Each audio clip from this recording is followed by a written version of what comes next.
Okay, everyone, welcome. We're going to go ahead and start the meeting. Thank you to those of you who are here in the audience and also online. We'll start off, I think, with, we'll do roll call. So Commissioner Donner. Here. Commissioner Brennan. Here. I'm here. Commissioner Powers. Here. And Commissioner Naya is not present. So we'll start with invocation, but for this, I was thinking maybe we could just stand and have a moment of silence for all of the victims of the shootings.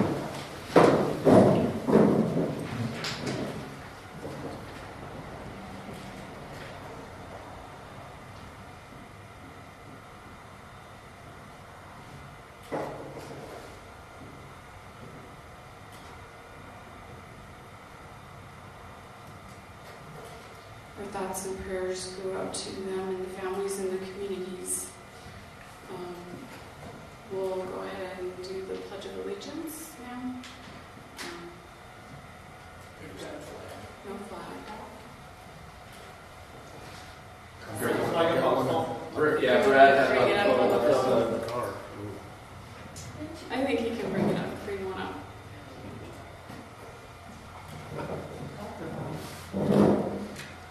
This is the last time getting in here this morning. No, I think one more. Yeah, one more too. Yeah, June 7th is election day. So, I'll bring my share. okay, thank you. Yeah. Advance of flight goal today. Okay. Okay. I pledge Allegiance to the flag of the United States of America and to the republic for which it stands, one nation, under God, indivisible, with liberty and justice for all. Okay, we'll dispense with the salute to the US.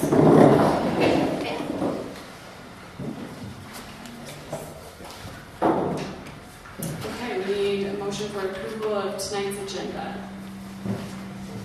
Madam Mayor, Yes, Commissioner Donner. I make a motion to approve tonight's agenda. I'll second. Okay, seconded by Mayor Norton Powers. All those in favor? Aye. Any opposed? Okay, public comments. Let's open up the floor. Anyone who would like to speak, come on up to the mic. Sorry, we have background noise.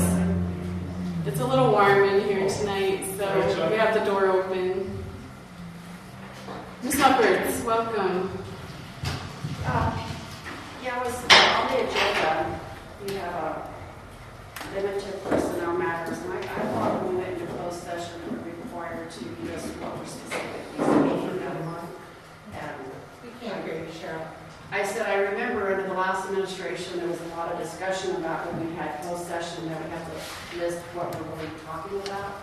Limited personal matters is very vague, so I feel like it needs to be clarified. That was one thing I wanted to bring up. I'd like to also mention this Church Street. I'm concerned about spending this kind of money for the flood control. It just seems like an outrageous. I understand, and I want to, maybe you could clarify that if this $6 million is going to be the complete project, or is it just the flood control part?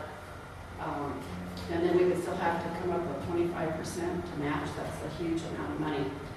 And if the original plan, which I haven't had a chance to see the design, but maybe I can see it sometime, it just keeps getting kicked down the road. I just don't know how easy it is to get the federal funding. And Steeplechase is going to be a road that really needs to have great, has big drainage issues.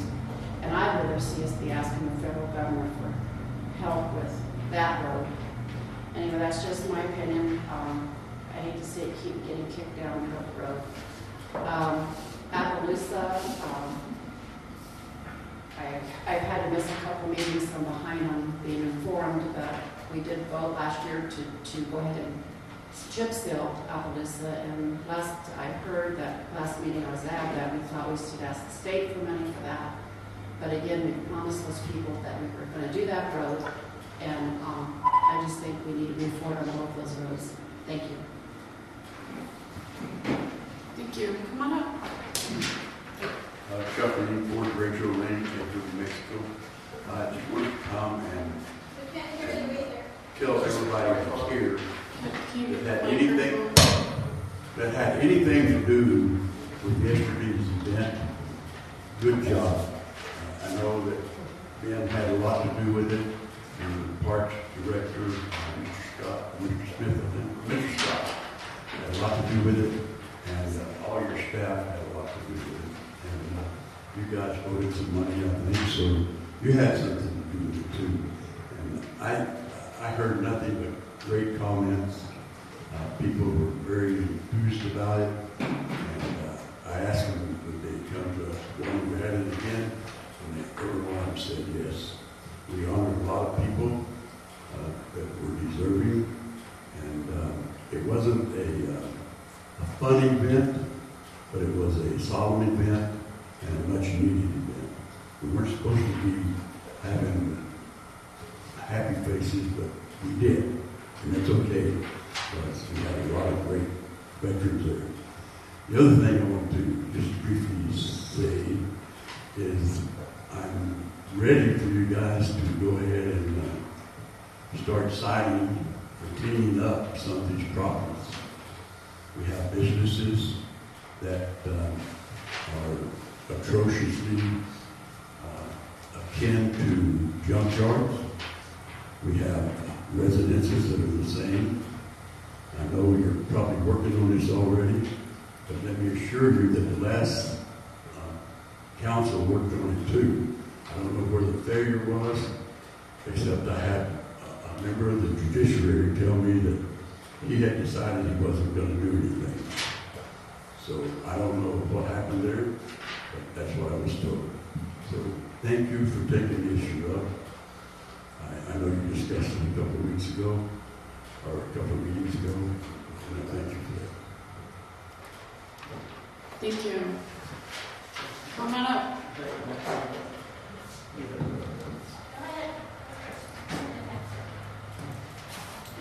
My name is Tom Torres. I live on 38 Cactus. I've lived on 38 Cactus in Church for over 26 years. I'm here to address the drainage issue on Church. And we do not have a drainage issue on Church. Church has been designed, and I believe it's designed with an apron across it. Now, where the major flows are coming from is off 344. And that started happening after they rebuilt the intersection. And they're taking all the water from up above 344 all through the town and dumping it through that drop. Before then, the water was manageable and you can cross Church Road. I've never been, but once I couldn't cross Church Road. And every time it rains, I get in my vehicle, I drive around because I'm looking for what damage it does to my utilities, in particular water utilities, any washout or whatnot. But don't spend any money on church drainage. Let the DOT do a study on the intersection, which we, I believe, put on the list to study anyway. They've got to solve that problem for us. We shouldn't be spending our own money for a drainage study on Church when the problem is coming from 344 caused by New Mexico DOT. So that's my input.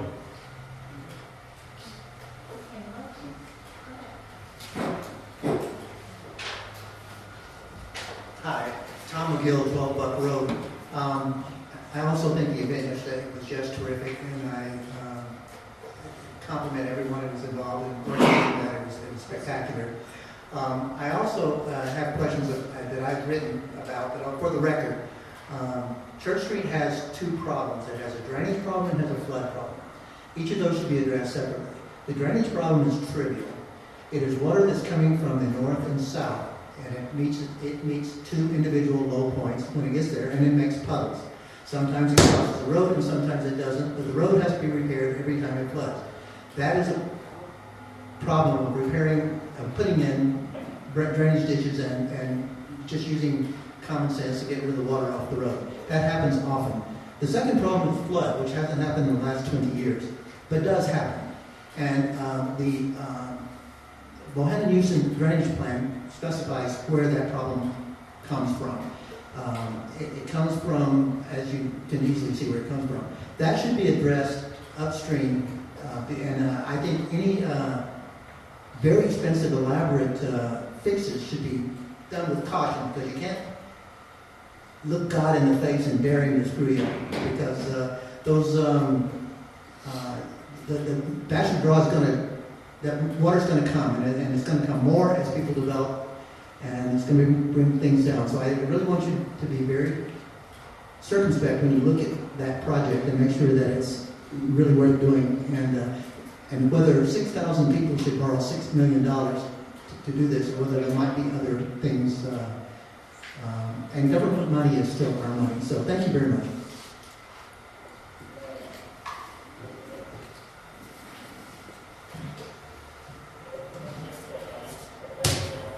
Sherry Abraham, 29 Warburton Lane. I have a couple of things they've already kind of been talked about. First, yesterday's event was just amazing. Thank you guys for the flagpoles and for the recognition for our veterans, and for finally getting Edgewood dedicated a Purple Heart Trail for real. And thank you. The next thing is, yes, properties that need cleanup. I know you guys talked about increasing the budget last time, and I'm just hoping that you did put enough money in to get these properties finally cleaned up, so that we can have a town that we can drive around and be proud of. And then finally, the $6 million. I mentioned last time the Bohannon-Houston study. I hope that study was looked at, and that we can actually use, if we're going to borrow $6 million, that it can actually be used to address the city, town-wide flooding issues. So anyway, those are my comments for tonight. And thanks again for yesterday. It was a great event.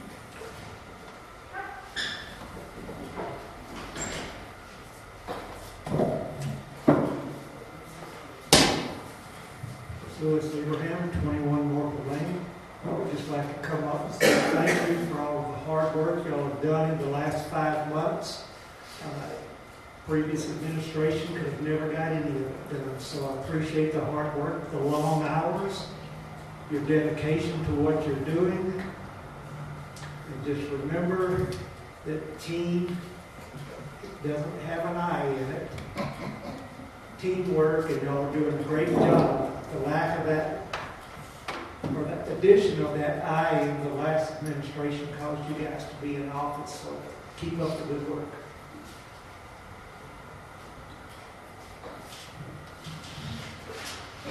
Thank you, everyone, for your comments.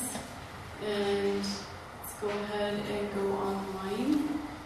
So it looks like we have Commissioner Anaya with us via GoToMeeting. So, Commissioner Anaya, can you unmute and let us know you're with us?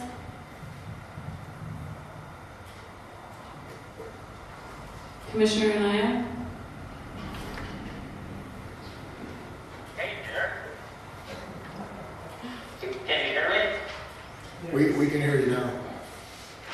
Okay, I'm here. I don't know how much longer, but I'm here. Okay, well, go ahead and unmute and let us know if you're jumping off, so that we record it in the minutes for the record. All right. We also have Linda Burke. Linda, do you have any comments, or Scott? You feel free to unmute if you do. Okay. Hearing none. Next, we do have matters from the mayor, and I just want to kind of echo what we've heard already from the public, that everyone involved did such a great job, and very, very grateful. I know there was a volunteer meeting on Sunday, and Ben and his family worked really hard. Thank you to you and your family, and KR and the entire Veterans Committee that really put this together, along with Parks and Rec and the Lions Club and other entities. I think the Cowboy Church was involved as well, or at least volunteers from the Cowboy Church. And so we're just really grateful to everyone. And like former Councilor Ring said, it was solemn, but at the same time, I think everyone was just really appreciative to be able to get together, see each other, appreciate each other, and have some time out there. So we thought that it went really well. As far as other things, seems like there were a couple of comments I was going to address from public comment, but I could probably do that as we go along in the agenda.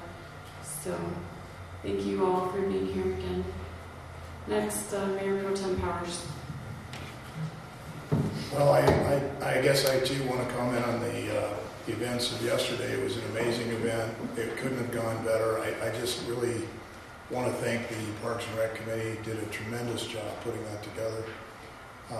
We had a lot of great guests and a lot of great comments, and it was appropriate for the occasion that it was, to remember our veterans and our Purple Heart recipients.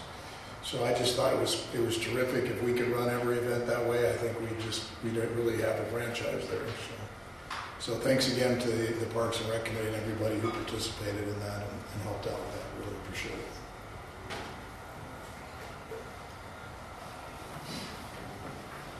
Commissioner Brennan. I just want to echo that on yesterday's events. That was fantastic. Everybody I talked to thoroughly enjoyed themselves, especially the Purple Heart recipients that I talked to. Were really appreciative, and some of them were not even aware that the town really cared that much. And I was actually surprised to hear that kind of a comment, but that went really well. So thank you everybody that came. Thank you everybody that put their time and efforts into the event. Want to touch briefly on Church Street. The wording for the request was changed a little bit to also include the Bachelor Draw and all the tributaries for Bachelor's Draw. I know the water is coming from multiple areas. By routing that water properly, so no particular properties are being fully or greatly affected by it, is what the main purpose of that. The requested money also includes further engineering, design, and the process going forward. Because we do have some reports, and the reports just go ahead and stipulate where some of the problem areas are, but it really doesn't get real deep into getting it, fixed real well. So that's what some of that money is going to be going towards. And the way that grant is, $6 million is the total, where 25% of that would be up to the town. Now that other 25% can also come from other sources. I've been once again talking to Heinrich's office, and they're willing to help us locate those other sources to come with that 1.5. So the 4.5 would be coming from the Fed. 1.5 would have to come from alternative sources. Bachelor Draw does have a lot of flow problems going through it. There's some of the drainages that are undersized, causing backups, causing water to back up and then overflow to other roads. So it's not just that one area of Church Street, but that one area of Church Street is being severely affected. So if we can go ahead and correct a lot of the issues that are upstream and take care of that now, Church Street will become a benefit of that. And then, of course, all the other properties out there, those that are inhabited, and the vacant properties, because if somebody wants to start building out there, they're going to start looking at some of the records of what's been going on. I've watched a couple of videos of a flooding event down Church Street, and I was amazed at how much water was going down there. It literally pushing fences over, trying to undermine a telephone pole where the power company had to come out there, use one of their trucks to support it, hold the truck up until the storm was over, and they could reset the pole. These are things that need to be addressed. The 344, some of the stuff that they did present them the problems, and then we should also be going to the state for some of that money as well. Everybody needs to chip in to fix that problem. It's not all on Edgewood, but we're all in it together to get this fixed. And we can't let it keep on going on forever and ever. You know, just because we pretend it's not there doesn't mean it's just going to disappear on its own. Everything upstream has got to be corrected properly so the flow is correct. And whether or not we just redirecting it to make sure it goes further on, or find ways where we can go ahead and utilize that water through rather the aquifer injection wells, retaining ponds. There's a lot of different possibilities out there. Some of that money is also directed towards getting those particular plans and how that's going to work out and where we're going to put that. So we got to start somewhere, and that's what that's all about. Thank you. Commissioner Donner. I will also echo the amazing job that you all did putting on that event. It touched my heart. My grandfather, before he passed away, was a Purple Heart recipient. I just would have, it was a hard day for a lot of people, families, the recipients there.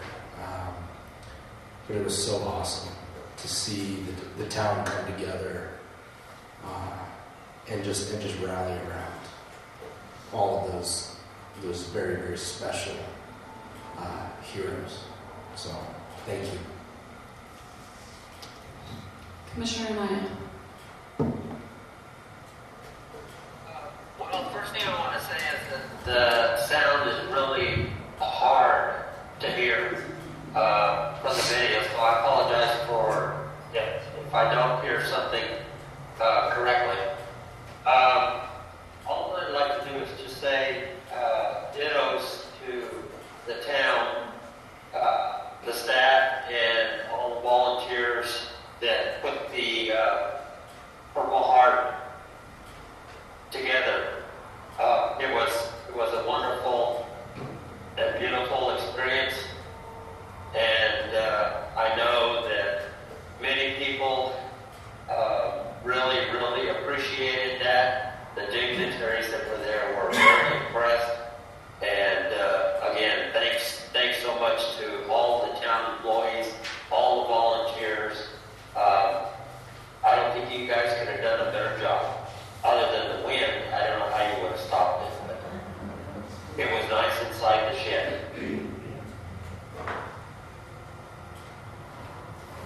Okay, thank you, Commissioner Anaya. And with that comment, I just need to make sure that you're going to be able to hear. I know we can hear you just fine, but I need to make sure that you and the public can hear us. So I'm wondering if I should move, Tom, maybe you can advise me, but maybe my laptop could go in front of one of the speakers there, and that might help a little bit, I think. And so we don't have any, it just means that we'll have to turn off the camera, but seeing us is not a requirement. But hearing definitely is. So I'm just going to pause the meeting for just 1 second here and take it over there. Okay? Do we have that small microphone that we used down here last time? No.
Phil, can you unmute and let us know if you can hear better?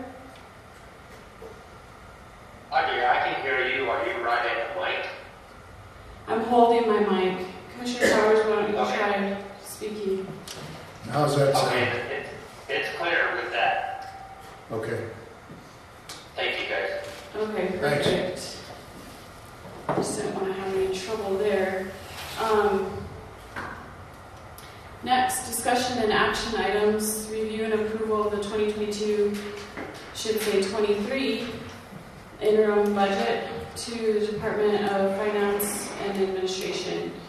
And this is posted online, and commissioners, you also have a long list in front of you as well. So I'll turn it over to Kay. And that mic only needs to be there when Commissioner Nida is speaking. So Kay, if you'll use that mic, and Amelia, you can use that mic there.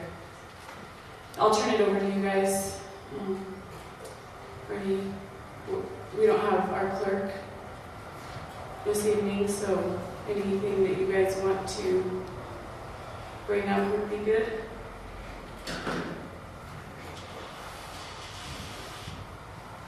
I want to thank the mayor for helping with the spreadsheet. The conversion from the Closer to your mouth. There you go. the conversion did not transfer the information, but not the formulas. And so we had difficulty with reconciling some of the numbers. And Mayor Jaramillo had spent almost 12 hours straight of collecting the formulas that the system did not transfer to the spreadsheet. So first of all, what we have here is that we did. Should I talk about the revenue? Sure. I think we did 10%. That we increased it by 10%. So it's 5 point. Is it? We did have in the last draft, there was a 5% increase for GRT, but you can see here on the first page it's been between 15 and 20%. So we increased that estimate to 10 to be on the conservative side. Very conservative. And so basically what we have here is the majority of the numbers are staying the same except for the budget. And then what we call the transferring of the road department and the wastewater cannot function without having the money from the town going to the budget. It does not create enough revenue to pay all the expenses.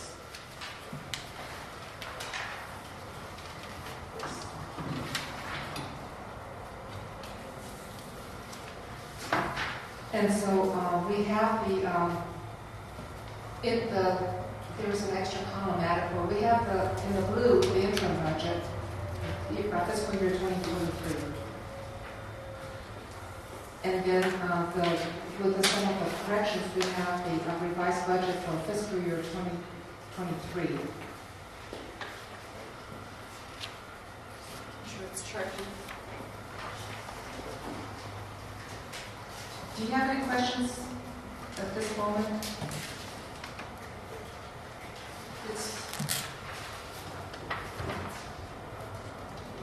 Commissioners, how would you like to go through this? Do you want to go through each fund or the changes that we added in here? Under the revised budget from the last meeting, we did remove a lot of capital items because we're hoping to receive grants or obviously the other capital monies to cover those expenses. And so this also answers former Councilor Abraham's question as to properties. I think we did increase the budget in here, the proposed budget, by at least $5,000, I believe. And however, we know that when the time comes, and if our GRT is still very strong, we'll be able to do a budget adjustment request to move more money there if we need to. So I think starting with this amount and getting some of the cases going is a good start. And like I said, we removed some of the capital items that were in here. The general fund transfers out for streets and wastewater end up being, a pretty large number, which was intentional by the town.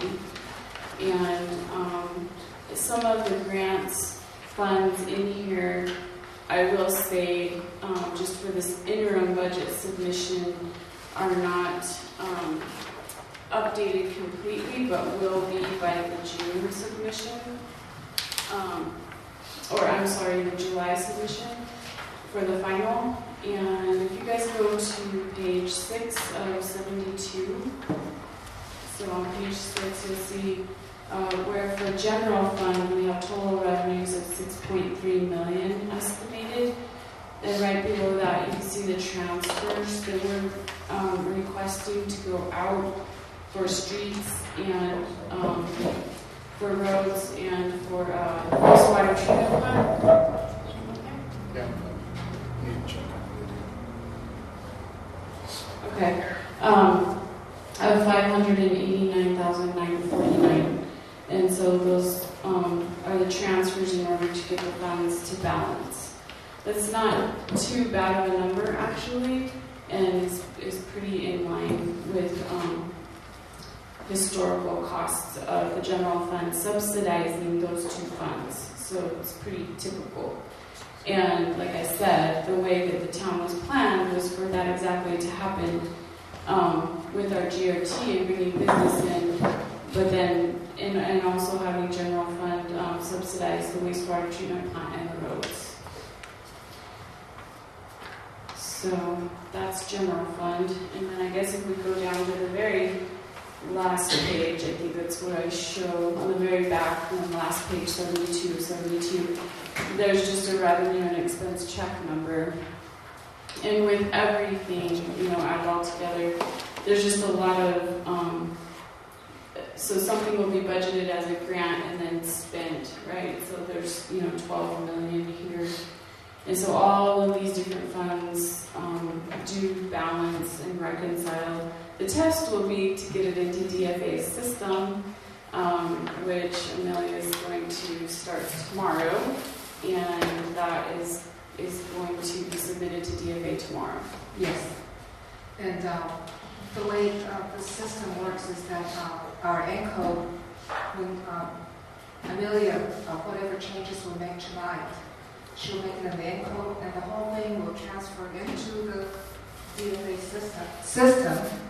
And there might be a few items that she'll have to clean up that did not get transferred correctly in the system. But the whole thing should be very clear exactly what needs to be fixed. I do want to add that this year's revenue, as of April, was a little bit over $1 million more than last year. That's why we felt it was comfortable to be able to increase the revenue to offset the expenses. And we do have some expenses because of the salary increase with the additional positions.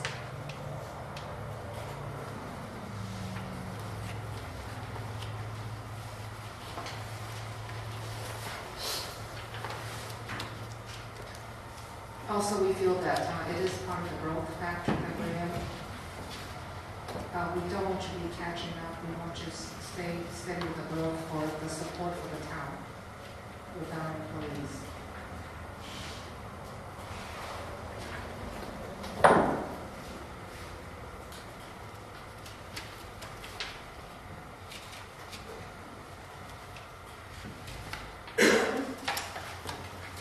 So can we get a list of what has changed from the last one to this one? Yes, that actually should have been in the PDF, but maybe... I have the PDF in my car. Okay. So essentially, if you look at the capital items is what changed in the transfers. Okay. Okay. And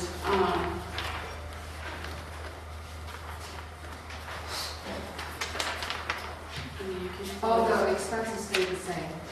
Basically, what we did was the equipment, the capital items, we had to be able to balance the budget.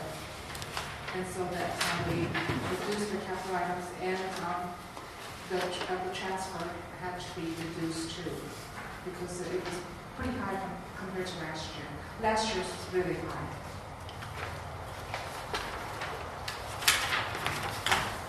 so, for example, in the street sweeper, I think we took that out, and some of the other capital items.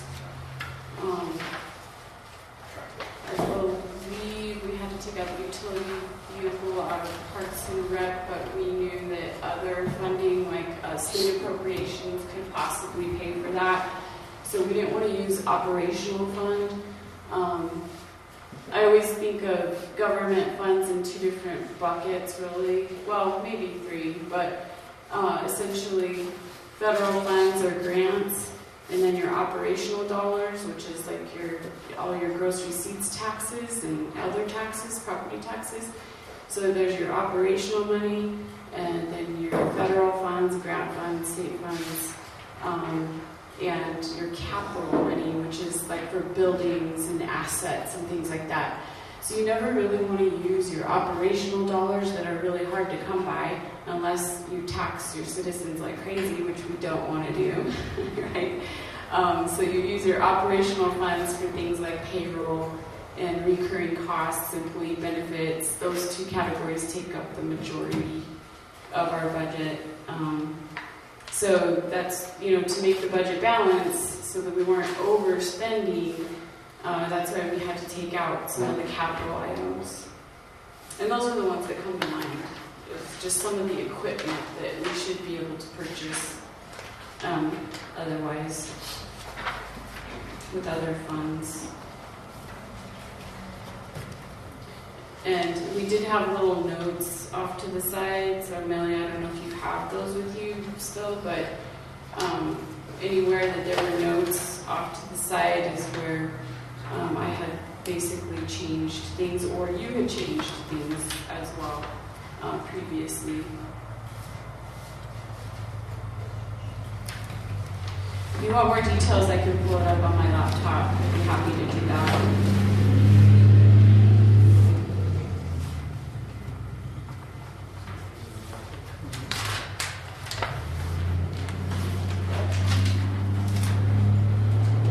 And as I recall, that there were other funding sources for the capital items that we took out for the equipment, et cetera, like in the CARES Act is just one. So, yeah, I mean, it just makes more sense to use non-GRT funds, operating funds for those kind of items. Mm-hmm. So, for example, in 408, we removed, for maintenance, we removed capital outlay vehicles, because we passed down the vehicles, and we already have those on order. Trying to see if there's any other large items. I think I've summarized most of them. Commissioner Naya, do you have any questions? If you can put the mic up to it. Commissioner Naya, did you have any questions on the budget? I followed it pretty close. I saw where you did remove the capital and to help balance it. But yeah, you're right, we can get funds for those in other locations, other areas. Right. You were talking about 408 where you removed one of the trucks. A vehicle, yes. What account was it? 408 what? 460? Maintenance. Or what? Oh, that was the fund number. It was maintenance. And again, as our GRT comes in, higher, we can always do bars. But for this interim budget, I think it's better to be conservative and be on the safe side and not, budget to overspend or anything like that. We could also, you guys, budget cash balance to spend, because we do have cash balance to spend, but I don't recommend doing that either. I'd rather, keep our cash balance and our reserves the way they are, and then just see how we're doing throughout the year to take a conservative approach. And all of the finance managers do that.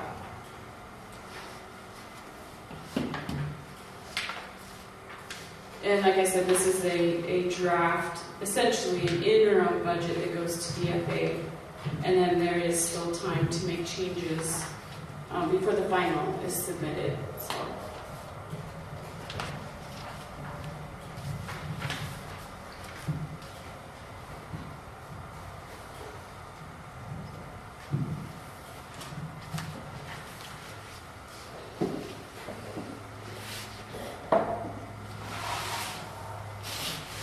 Any questions or comments from the audience? One question. Sure. Come up to the mic though so that people online can hear you.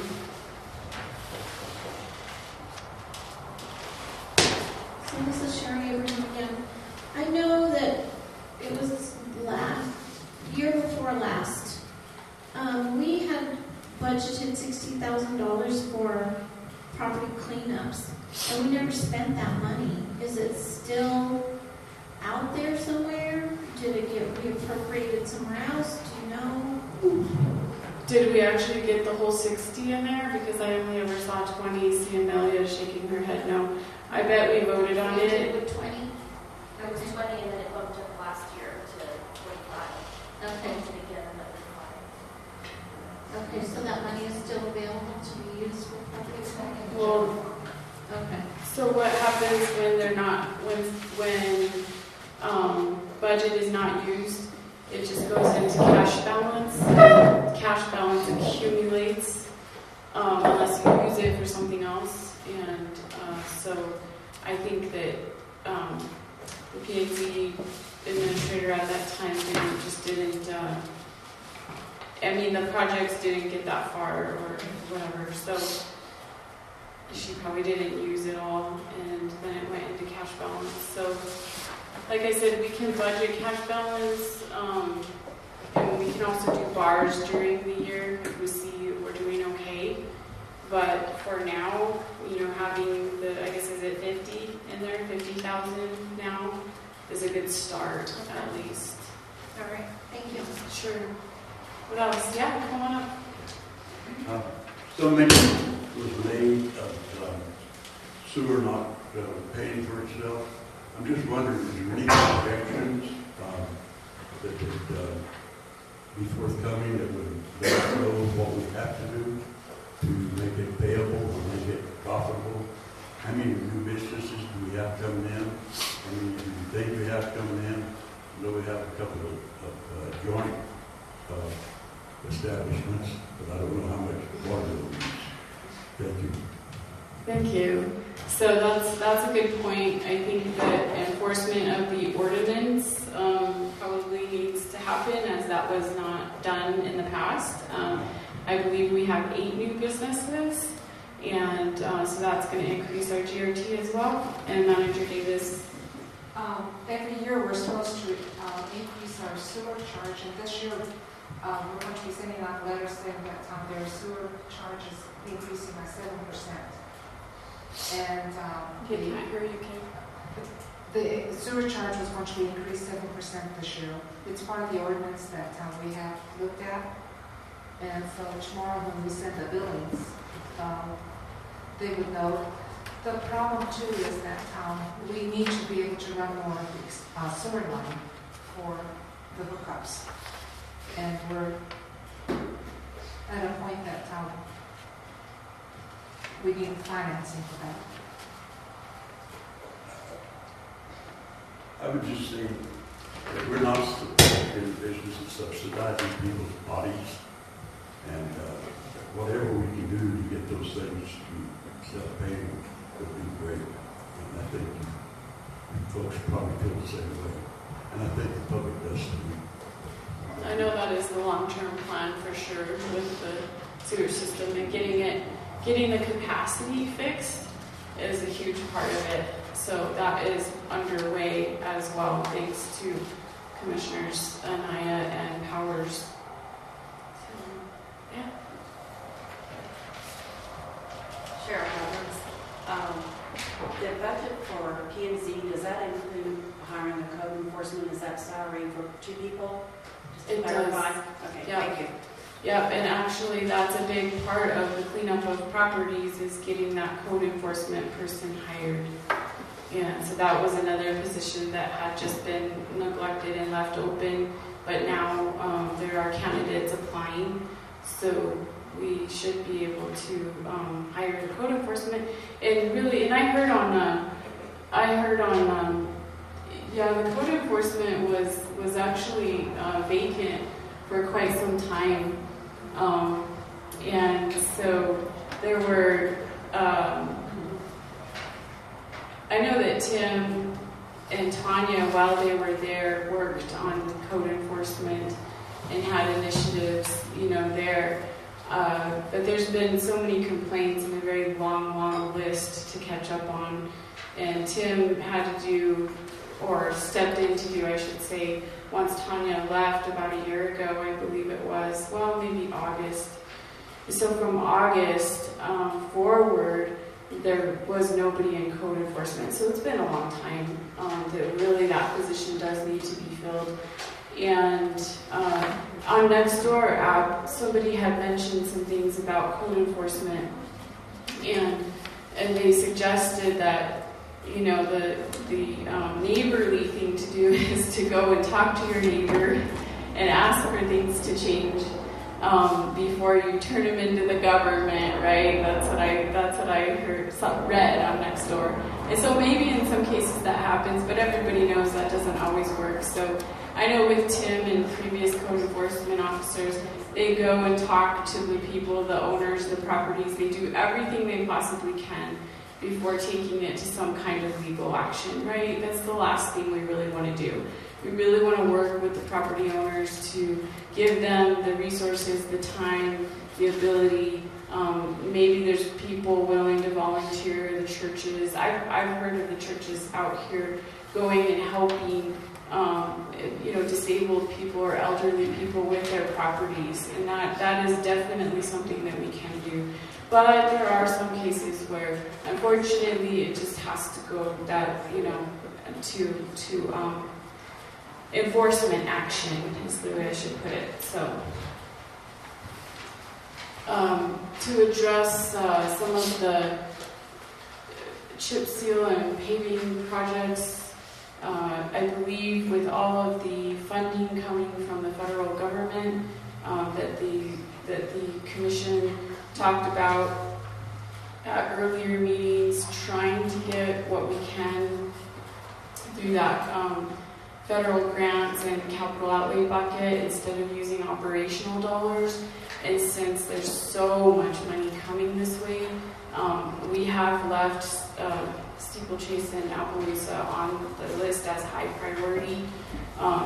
So just wanted to kind of mention that too.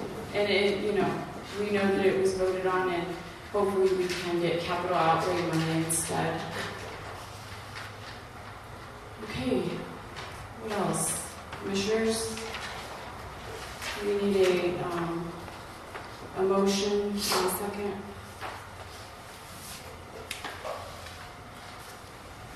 Madam Mayor, Yes. I will make a motion to approve the 2022-2023 interim budget to Department of Finance and Administration. A second. Been moved and seconded. Any other discussion? Commissioner Anaya, you're there. Any other questions or comments?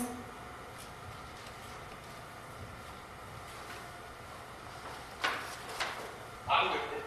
Okay. All right. So we'll do roll call vote. Commissioner Anaya? Was that a yellow or an aye? Can you say that again? Yes. Oh, that's much better. Thank you. Yes. Commissioner I'm Brennan? sorry, I can't speak very well. Clear. Okay, that's all right. We heard you this time. Commissioner Brennan, Aye. Commissioner Donner, Aye. Commissioner Powers, Aye. and I vote aye. Okay, we have an interim budget. And next, federal appropriation application for Church Street flood control of $6 million with a 25% match. We have a motion? So I have a question, if I can. Sure. Last time we talked about this, we had requested more information regarding the program, what it can be used for, et cetera. I was just wondering if we got any of that. Commissioner Brennan? Yeah, as I mentioned before during my comments, I had changed some of the wording on that to actually it broaden the scope of the entire project because it's the Bachelor Draw, all the tributaries. It's almost like Edgewood was literally built in the middle of the entire flow. And then as things were built up around it, causing that flow to change directions, modify it, creating problems, and that's typically what happens as a community starts to build up. You have unintended consequences that end up going down, further on down the road that you didn't realize. Just like we're saying about the 344 interchange when they put all that in, that modified how some of that water flowing was going. So I went ahead and changed the wording, and I also had asked for as far as how this is going to work, do we, on this particular grant, how would the money be allocated? The money would be approved when the town can show that they can come up with the match. And then it was their understanding, and they're not, the Heinrich's office was 100% positively sure on this, but all the money would be allocated at once what the town can show that it has the 25% match. However, they did say that they are much willing to help us as far as finding alternative sources for funding to meet that 25%. So it doesn't have to be operating funds from the town. It could be other grants or other sources. Right. Basically, the way I understand the reply was, however we can find that 25%, that's all that they're worried about. So if Daddy Warbucks comes along and says, here's $1.5 million, go for it, that works. I think you can use in-kind donations too. So let's say if our road crew worked on something in the area, we're able to charge those hours toward our match. Right. So if it's on Bachelor Draw, I like the idea of widening the area because we don't know. I personally don't know where the problem areas really are. I know I've heard a couple of things, but so by doing that, we can select where and how we want to, what improvements we want to do. All right, as long as one of the end results is helping solve that problem going down Church Street. Is it limited to solving the problem on Church, or is it everywhere on Bachelor Draw? And the way I worded it should be everywhere in Bachelor's Draw, but one of the end results is Church Street stops getting washed out when you get the heavy rains. Like I was saying in one of those videos I was also watching, it was a white minivan that was literally stranded on Church Street because they flooded their engine out and the water level was up past where the oil pan would have been. I was totally shocked. I've asked Jesus to go ahead and get that put on the server so everybody can watch those videos. Good. I don't know if he's done that yet. So would it be available since Bachelor Draw, where 344 crosses Bachelor Draw, right now I understand there's a bottleneck there, right? Where sometimes the water actually has come over the top of 344 or backs up and creates some flooding behind it. Would it, since it's Bachelor Draw and its tributaries, would it be available for them? Going by the way I did the wording, it should, but I don't think like the feds do, so I'm not going to say 100%. Okay. Is that something we could clarify with them? Because, it makes a big difference to me if we can pick and choose where we want to go along Bachelor Draw and solve which areas. And that's a big one. That's one that would contribute a lot to different projects that we're talking about, the bridge, some of the trails in it. So if that's possible, would that be possible to clarify with them? I can go and get further clarification on that as well.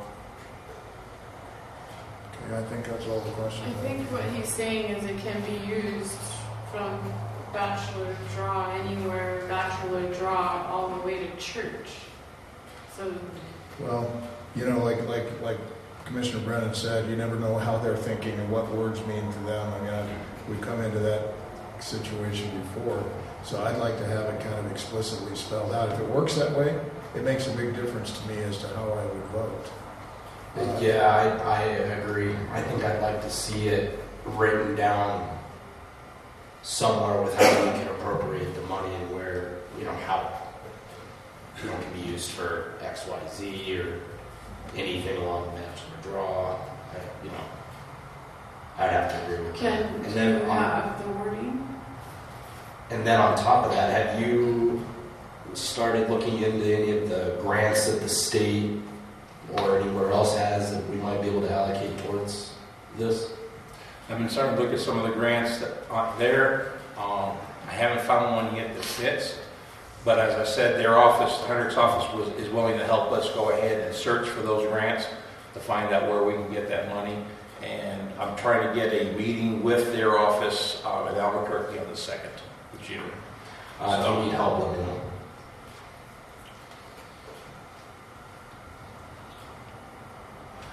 All right, so this is the wording of this is the revised wording of the letter that I sent to Heinrich's office. This project would pave Church Street quit from Quill to Williams Ranch, approximately. I had 2 miles. It's actually 1 mile. Edgewood, New Mexico. Install a catch basin for flood control purposes along Bachelor Draw and its tributaries. So anywhere along Bachelor's Draw. We could also include the catch basins, and that also would include injection wells. Some of the background on it I had here: the homes situated on the north side of Church Street are below the road grade, and at flood each time there is a heavy rain to remedy the flood problem caused by Bachelor Draw and its tributaries. The project includes floodwater catch basins approximately 2.5 acres, dug out 15 feet below grade level. And that would be if we put it there. Of course, we could put the catch basins anywhere along the flow to capture that water as it comes through. Let's see where that's my place. And let's see, if I could do a grade level and residential properties and or injection wells that would recharge the aquifer with retained floodwaters. The location of the catch basin would be contingent upon property owner's agreement of the selected locations. This water can be used for livestock aquifer regeneration or piped via culverts past the residential areas to the nearby draws for drainage. Retaining the water will provide a needed water source for dust control on dirt roads that is currently being supplied by local potable water services. The town has already had the engineering done for the road itself. An added benefit is that the other areas that are also infected by the floodwaters will be reduced or remediated. Flow of the waters will be better controlled and directed. It still seems kind of centered on Church Street. I just was wondering is there some reason that we would have to mention Church Street, or can we just say flood control issues along Bachelor Draw and its tributaries and, the appurtenant streets? Because I'm just thinking the broader we make it, the more chance we're going to be able to spend this in a way that would, benefit the town. Because we still, a preliminary engineering report would tell us, maybe the BHI study has. I haven't read through it yet. I've been working on other deadlines, but just thinking that the broader we can make it, if we could still get the grant, I just don't know how tailored they need it to a specific kind of project. Then the better the chance that we'll spend it wisely and get the most bang out of it. If there's no objection, can I hear from Tom first? Yeah. Or both of you? Either one of you or both of you? Did it seem like the language was broad enough as far as Bachelor Draw and tributaries? I really support all the work you've done, but it's incorrect. The engineering study does not address flooding adequately in our drainage property. That is the Horrocks plan for the road that has shallow ditches on both sides and does not cross the road. Earlier versions, like the 30% plan, did have an unrealistic 4-foot square cement culvert, if you will, underneath it. But the problem there, of course, is the land is basically flat, and that's why it floods so terribly. One other thing I would point out is that BHI did not address that intersection, Arroyo with the Church Street. So you do not, as far as I have good data. I do know that the closest study was Quail Trail and the Arroyo. They specified 2 culverts there that do not indicate the kind of flow that was being experienced. So what I see, and as a citizen, what I see is this taking a rock and dropping it down the well approach. I can tell you this will not cost $6 million. It'll cost something else. I can tell you that once you get a project and get all the money in the bank, that project is going to go forward like a locomotive with very little possibility of reconsidering things as other data and facts come into play. So I approve of something broad enough that you can redirect as you find problems. I also don't see, Church Street is not worthy of this kind of consideration. One thing I would point out is there's another option that is don't pave Church Street. Because until you know, if you're worried about the flood, then don't pave Church Street. Leave it dirt, because if it washes out, you bring more dirt in and you fix it in the same day. If it's paved, you're going to have to go out for bids, you're going to have to paint the whole thing again, or some big part of it, and you're going to create a whole bunch of problems, and you're going to make all this effort not really worthwhile. I would rather say postpone Church Street until you do resolve that, if you're considering the flood as a problem. But the flood is the problem because of nature. I agree with you about the digging the holes and using the wells. All those are very good ideas. I propose something further upstream to protect Quail Trail at the same time, because what happens is it just floods over and just consumes it. And we're talking about a 20 or 50-year flood here that's going to cause those kinds of damages. I'll also point out that when floods being considered, things like fences and electric poles are considered disposable. You can't build in a flood zone. We don't want to take the telephone poles down. But you shouldn't put your fence in the flood zone. So anyway, okay, here's the summary. You haven't done your homework. You don't know what the flood is there unless you do. And I think you should not commit to $6 million when it's going to cost probably more. And also, it's so vague. If you go out and look at Bachelor Draw, it's just big. What are you going to do? And what's the harm, basically, at most of it? It floods. It floods periodically, like Martinez Draw. I've seen that. And I just want you to consider I want you to consider what's going to, if it costs $9 million, where's that money going to come from? So thank you very much for asking. Thank you. Ben, were you going to say something earlier? Go ahead. The term for something that catches water and holds it is a retention or a detention pond. And then an injection well is correct, but a catch basin is typically used for, on the street you have a concrete inlet. That's typically a catch basin where it's directed into a storm pipe. So you may want to change the language on that, just because the typical term for catch basin is something small on the street. It's a retention or detention basin or pond. That was all I was going to say, is just the wording. They may construe that. And would this, Commissioner Brennan, still be able to be used on Quail? Well, since I also included Bachelor Draw, all its tributaries, anywhere along that line it should be able to be used on, So even quail. even quail. Okay. Yes. Chuck Rainsford, Central Lane. I disagree with Mr. Medill. I think we have to pave Church Road. It is a major artery. It carries a lot of traffic from Moriarty and other places east of us. And the other thing is, it would be great if we could widen the rest of Church Road. It's already paved. But I can tell you, from I've seen it with my own eyes, Church Road has had water flow over it into the properties that belong to the people north of Church Road. And it's only a matter of time if we don't do something, somebody's going to start suing the town for not taking care of the roadways and the water.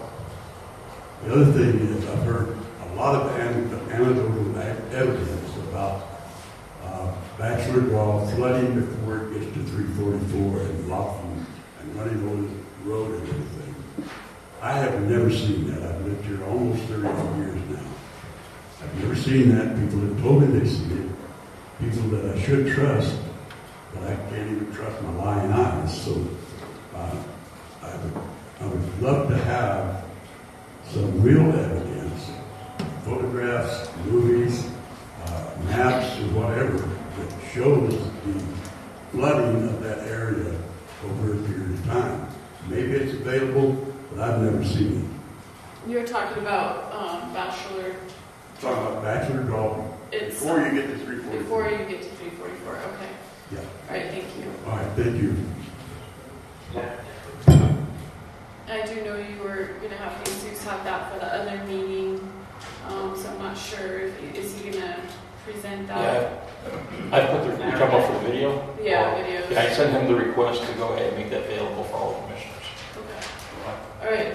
I've seen what he's talking about. Okay. Madam Chair? Commissioner Anaya, go ahead. Yes, has there been a motion made on this yet? No, there has not. I'd like to make a motion, please. We have two members of the community wishing to speak. Let's take care of those first.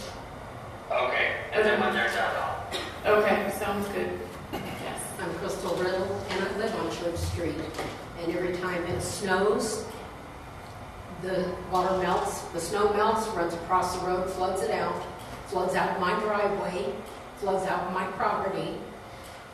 And it never did it before all the construction on the south side of the freeway. And when it rains, it floods. The video that Commissioner Brennan has was my property, and I'm the one that filmed it. I had a 4-foot wall of water coming across the road into my property. I had, in the hole that where the power line was, it had to be at least 6 foot across and 6 to 8 feet deep. And that pole was being held up by the wires until they moved the power company truck in to hold it up. Something needs to be done. I don't know what the solution is. I know the paving is part of it. But there has to be some kind of a solution to keep it from flooding myself and others. And people can't even drive down Church Street when there's a lot of rain. When I was still working, there were several times I couldn't get out to go to work because of the flooded road. Thank you.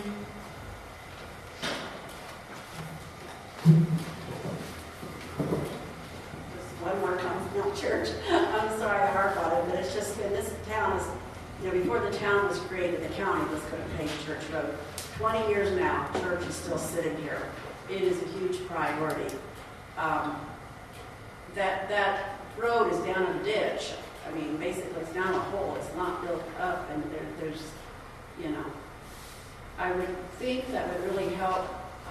Ken, if there'd be a chance you could do a PowerPoint presentation showing what the plan current is, what they would do different, so the public can really understand. I mean, maybe things need to be done with Bachelor Draw, but does that need to be done before you really can do church. Something that's more visual to all of us, I think would really help us to understand why it has such a weight. I know that there's some drainage, pretty sure in the original design. It'd be nice to bring those to a meeting and present what we have now and what we think would be different. Thank you. I do know, come on up, Tom Torres. I do know that Commissioner Brennan, I wanted to thank you for broadening the language. I think that's critical and important. And of course, we could use only the portion that we needed to use.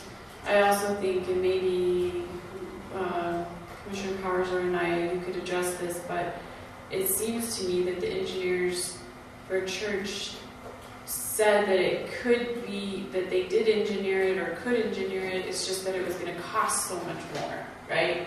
And that the sidewalk or something was going to have to be moved, and they were going to have to make changes, which is why the project got stalled, because there wasn't the funding for it. And so I just wanted to mention that as well, that there was going to be some kind of solution for paving church. Now, paving doesn't fix the flooding problem. In fact, it makes it worse, because if it washes out all that pavement, it's really expensive to put all of that back in. It would take months and months, to fix. So, okay, Tom. So I'm in agreement that church needs to be improved.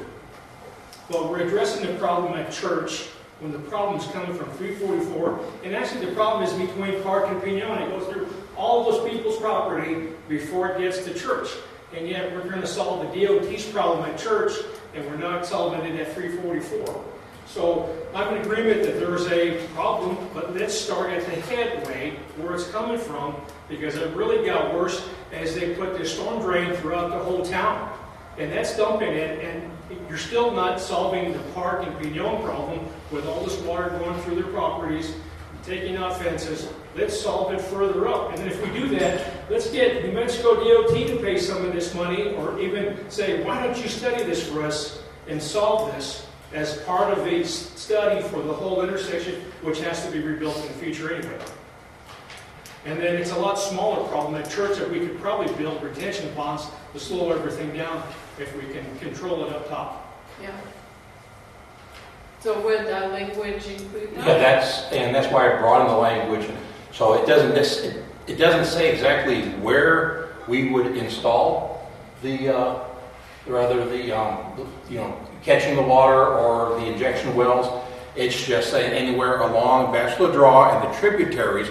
So that can be, further upstream, catching it and correcting it before it actually gets to Church Street.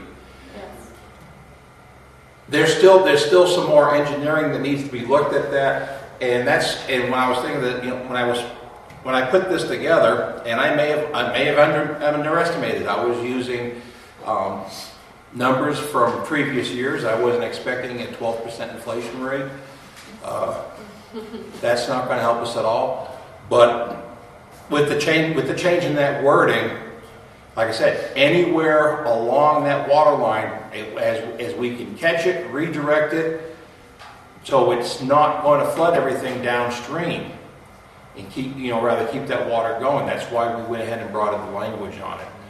The people that live on that road, to them, it's very significant to them, and for people to go ahead and almost make it sound like, well, this is insignificant, it's because you don't live there and you're not living through this, and you're not having to wake up and open up your door and can't even leave your property because there's so much water flowing through. If in fact that a lot of this was caused by DOT when they did the 344 interchange, then yes, then going ahead to the DOT, get them on board with part of this project, is an obvious path away to go. Yes. We have another comment. Sorry, Commissioner, and I, we have someone else that would like to speak.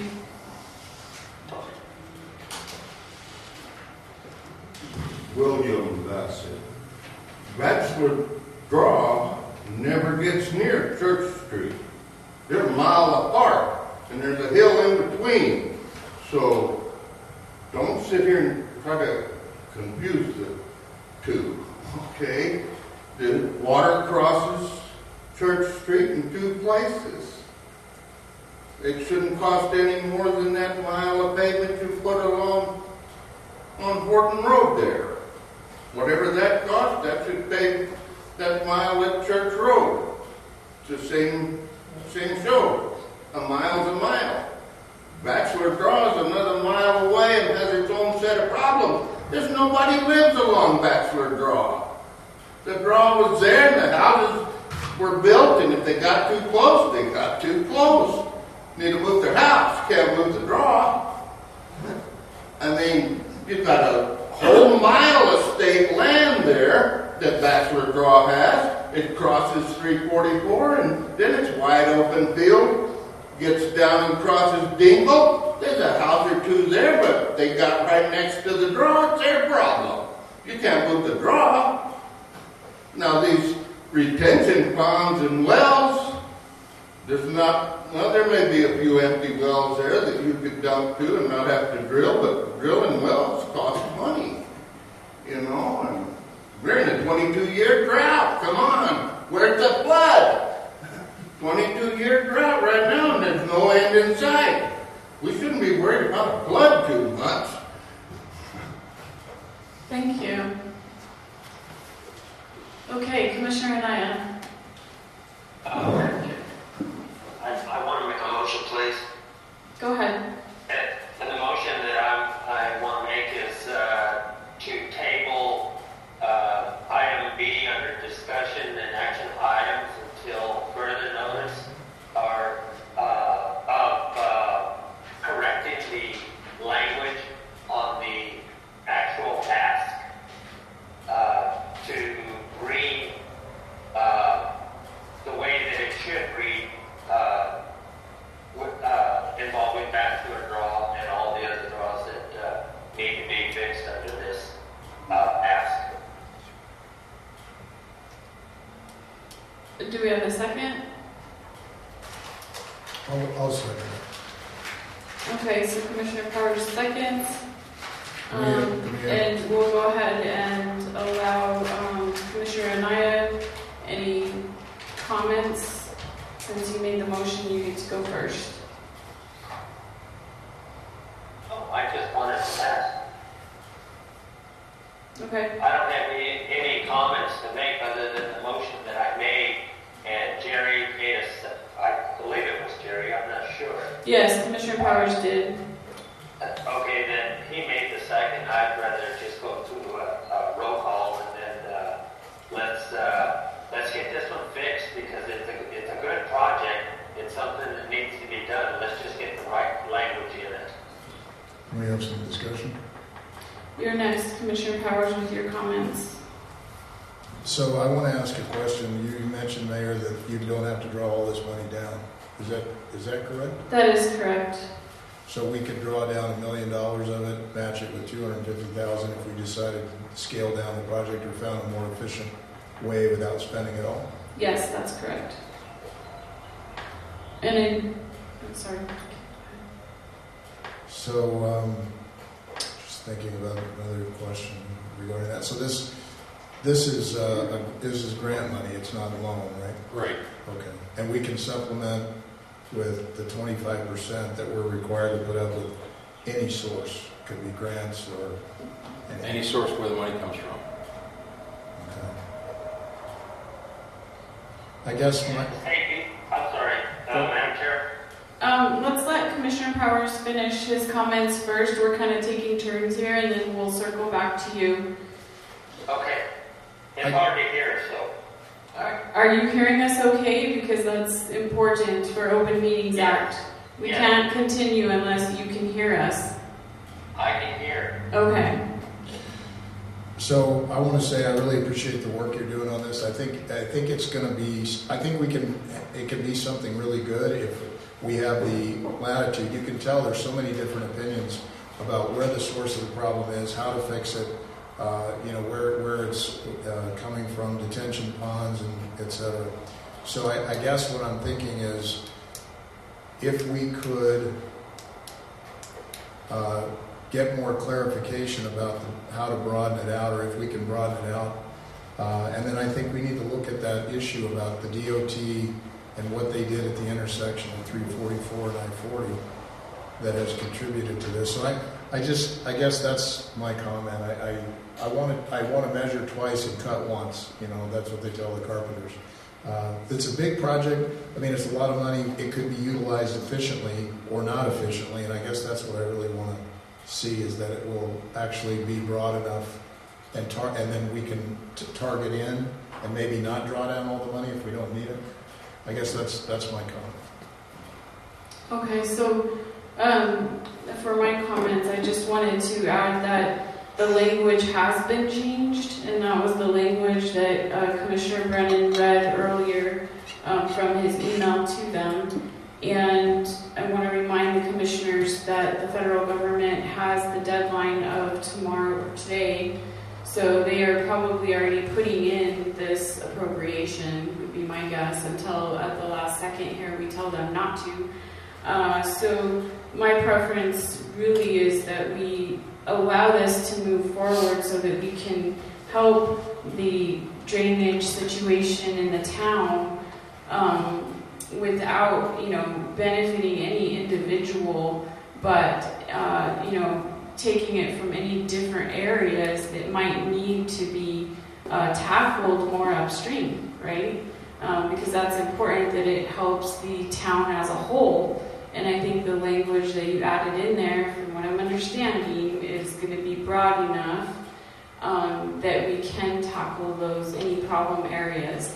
We're not committed to using the money, but I'm sure it will be helpful in some areas. I think getting DOT support should not be hard to do for a match at the state level. We also have our state representatives that have helped us quite a bit. So in this next legislative session, if there's something specifically we need, we can ask them on the ICIP. And I think it's a good start, even if it does end up costing more than $6 million, it's a good start to help improve things.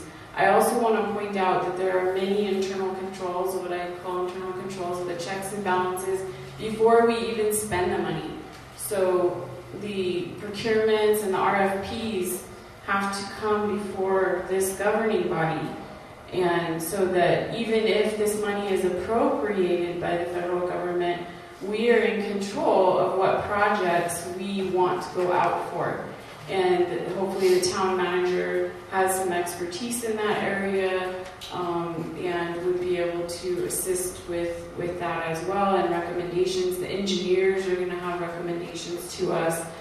And so before any money is spent, I understand you want to, measure twice and cut once, and I think that would be the time to do it, where you make sure that the engineering plans are in place, the planning is in place, before you even go out to RFP on anything, right? There needs to be that plan in place.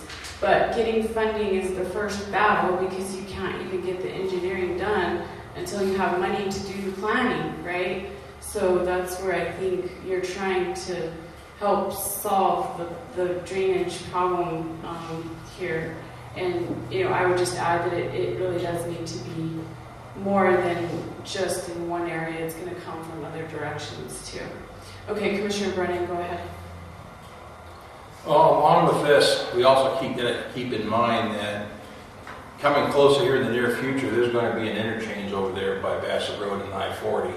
And once that interchange is going to come in, and the rest of the roads are developed around there, Church Street is also going to start seeing an increase in traffic. And I probably predict an increase in large truck traffic, because it'll be easier for those large trucks to get to Walmart from that direction instead of getting off at 344 and trying to make those turns.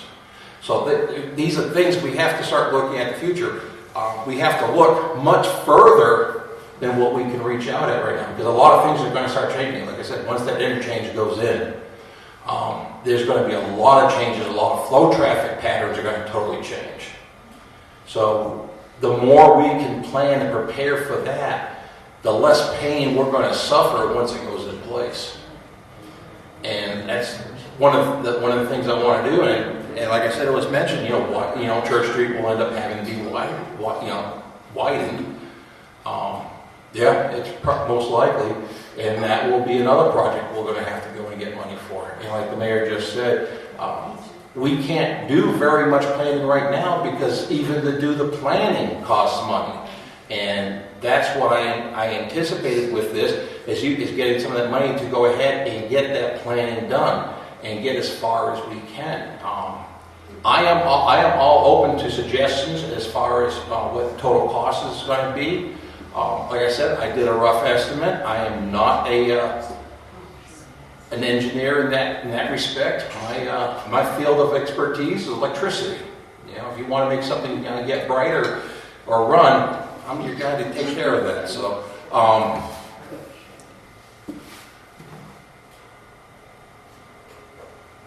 it's gonna have to be addressed sooner or later. And the way things are going, I definitely think sooner is going to be better. And I do understand Bachelor Draw is further over. Bachelor Draw has all the tributaries going to it. And all these tributaries, they all meet up eventually further downstream. So every one of those that we can help work on as far as the water flow, and that's the way I'm understanding the system. I went and looked at the satellite pictures, and you could see the scars in the land from the satellite pictures of where all this water travels. And it's going all over the place. There's a big problem, and it's the only way it's going to get solved is by jumping into this and start working. But I am all ears for other suggestions on how to make this work out. But we can't start without money. Can I ask a question, or do I need to wait till the next round? Let's wait till the next round. Commissioner Donner? I think it's important that Church Street gets improved significantly in some way. And we need to make sure that we're going to do it right, and that we're not having to go in and continue to spend money on something if it's not going to work the first time. I think we need to take the time, although it's been 20 years, but obviously it hasn't been done right, or it would have been done already. So we need to make sure that we do our due diligence, but do it in a timely manner so that the people don't continue to suffer when the moisture hits.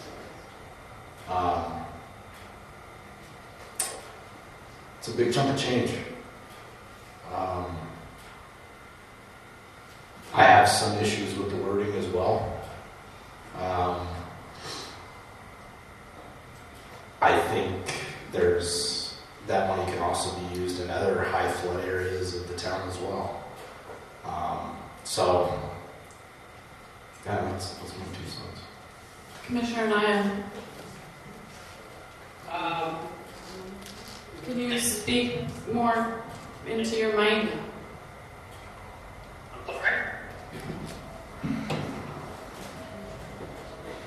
Hello? Yes, go ahead. Okay. Commissioner Brennan, I have one question. In the application, do you have in there design build? Design build or design construction? The application itself, the way that I was instructed by Senator Heinrich's office was, once this goes through appropriation, then we'll actually word and write the grant application to get the money. But first it has to go through the appropriations in order to say, yeah, you can go ahead and ask for this money, and then we'll be going, and they're going to help us with that writing as well. Okay, so basically you're just asking for an appropriation application. That's all you're asking for. The way I understand it is it's a little bit more than that. They're going to come up. It goes through the appropriation and says, okay, Edward can get this money, and then we'll put the grant together, put that in, and then once they approve what we've requested on the final application, that's where we're locked in, whatever it is on that final application. Commissioner Powers? So this is the first I'd heard about a deadline tomorrow, so this is changing my mind a little bit about the urgency of this. It's good to measure twice and cut once, but if you miss the boat, you miss the boat. So I'm rethinking this, but I would like to hear, I'd like to know, from what I understood you just say, was that when we can amend that language a little bit when we write the actual grant, right? This is the appropriation. Right. Okay. That's the way I'm understanding it. That makes a huge difference to me because I'd like to have some input into that language and maybe get some of our engineers to have some input into that language because we can broaden it out and make sure that we can use it effectively. That makes a world of difference to me. So thanks for the clarification. Okay, do you guys have other comments or questions? So Commissioner, did you want to vote or withdraw your motions? It's up to you. You can do it either way. I'll let Phil speak first. Go ahead, Commissioner Anaya. I want to withdraw my motion for tabling this project and make a different one. Commissioner Powers, are you okay with that? Are you withdrawing your second? Yeah, I will. Okay. So for the minutes, the commissioners withdrew their motion in second. And go ahead, Commissioner Anaya. Madam Chair, I'd like to make a motion on item B, federal appropriation application for the Church Street Flood Control Project. And it must stay just like that because any project can be called anything. So instead of calling it bachelor draw, we can call it Church Street Flood Control, or change the name later on. But as far as the appropriation application, I move for a motion to go forward. Friendly amendment. Will you accept a friendly amendment? Yes. Okay. Let's change application for bachelor draw flood control. Is that better? It's already bachelor draw and tributaries. And We tributaries. got to cover the entire system. I know, but for our vote, Yeah. for our vote. So bachelor draw and tributaries, flood control of $6 million with a 25% match. Is that okay, Commissioner Anaya? That's perfectly fine. Now we know that it's an appropriation for the bachelor draw. And tributaries. Okay, do we have a second? Second. Okay, Commissioner Brennan seconds. And any other discussion, comments, questions? All I want to say is that my vote really here for this is going to be conditioned on bringing that language forward and have it approved by the commission before the grant gets written. Because I think it's just essential to being able to use this money effectively. Okay, so what we could do is ensure that the grant application itself must be approved prior to being submitted. Can we make that as a friendly amendment to this vote, so it's included in the vote? Okay, ask Commissioner Anaya. Are you willing, Commissioner Anaya, to allow that friendly amendment? What did we say? What was that, Phil? Okay, thank you. He said that's okay.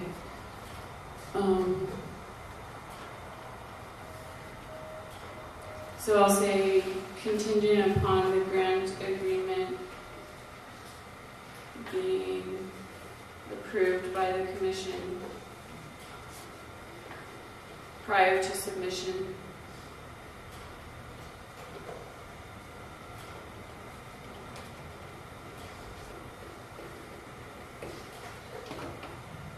Okay, is that an okay amendment for you? Yeah, I keep my second. Okay, so we have the motion in the second. Any other comments, questions? Okay, we'll do roll call vote. Commissioner Anaya? He votes aye. Commissioner Powers? Aye. I vote aye. Commissioner Brennan? Aye. And Commissioner Donner? Aye. Okay. Thank you all for your input. We really appreciate it.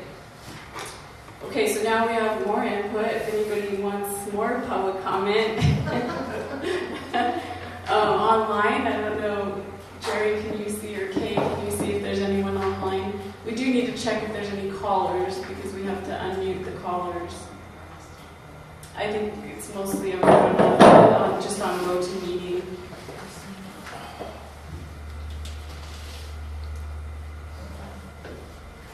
We've got, besides Commissioner, let me get back here. Besides Commissioner and I, we have Mr. Sensabar on there, if you might want to unmute. If not, that's all there is. Okay, he can unmute himself if he wanted to speak.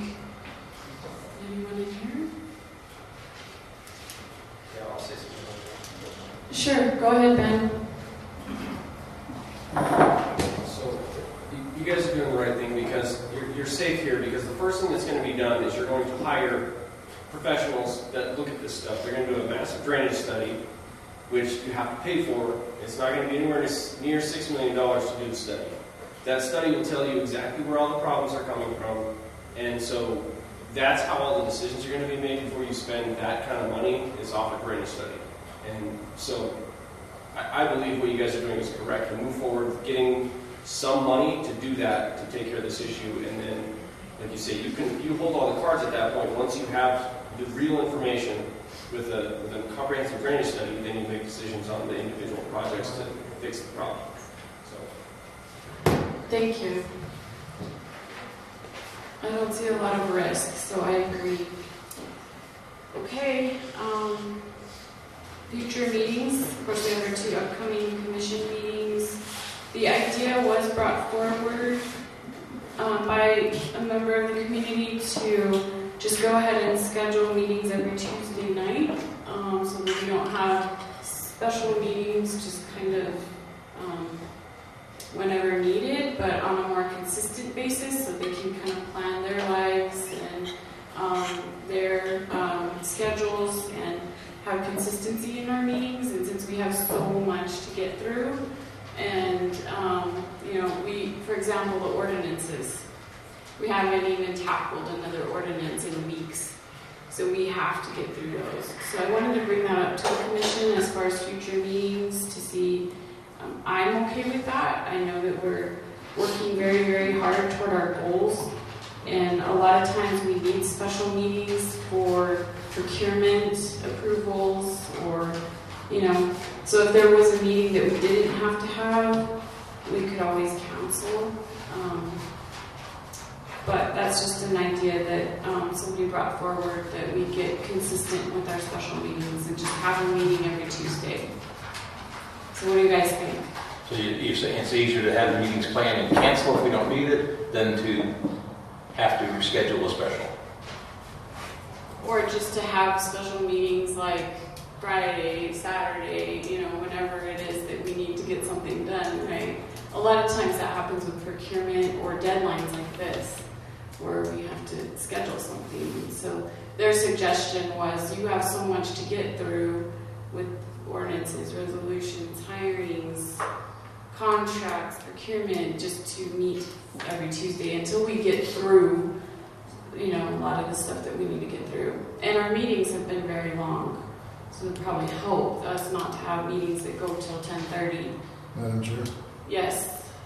I'd be in favor of it because I think it would be better planning, subject to one thing though, no more late night meetings like that. If we're going to double up, I think we ought to manage our agendas, because I've noticed the productivity goes downhill in those late meetings. The last hour is almost a waste. So if we could do that, I would be in favor of it, subject to that contingency. Okay. Commissioner Anaya, any comments on that?